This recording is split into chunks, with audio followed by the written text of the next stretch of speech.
I sit on benches, and I wonder. I run through thoughts with fervor, begging the dynamic of my consciousness to answer, grimacing at my draining strength as I struggle, raging at the aching hunger of unsatisfied desire. I want to know. I want to know. I want to know how I exist. I want to know if there's a reason. If there's a reason, I demand it. I raise my eyes up at the sky, and my body shakes to understand it. I walk through alleys, and I stop and look. I see crates and pipes and rusted doors arranged like a puzzle, and I search the depths of all the cracks for something more. For anything I haven't seen before, a hint, a clue, a piece that I can fit somewhere, shove in some space I haven't filled before, another color I can paint with, another brush, or another shape. Anything that I can add to my attempt to capture. To capture. To capture what? Purpose? Meaning?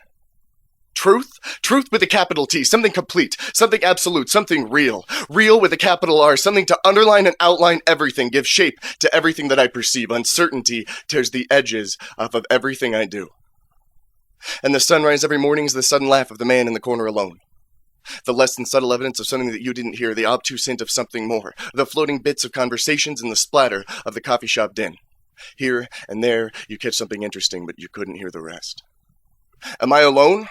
I refuse to believe my thoughts unique when I crouch on the sidewalk to look at a flower struck by its symmetry, by its complexity, by its pure, simple beauty. When they reach my eyes as snowed or scratched your shaded windows into those elusive explanations, I know I'm not alone. Everyone does feel it, that nag of something missing, like the word on the tip of your tongue or the person's face whose name you didn't quite forget but buried somewhere out of reach. Everyone suffers from it, but they give up and I refuse. I see it everywhere in people's blind endorsement of suggested moral frameworks, commit themselves to churches, raise flags, in statist worship, the state with a capital S, God with a capital G.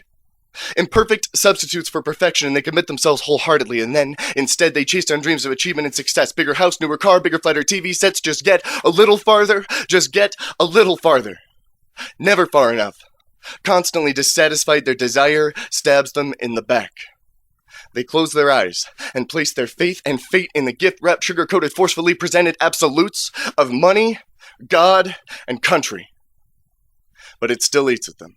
Their desire stabs them in the back, and mine's just left an open, gaping, aching wound, reminding me that I am drifting in an ocean of these blurry days and nights, and catching myself in moments of clarity when I can see just how badly they have smeared together, and hanging on when I can to drives at nights with speakers blaring, singing saxophones on corners, chess games in the moonlight, and those all too rare but grounding, perfectly timed kisses.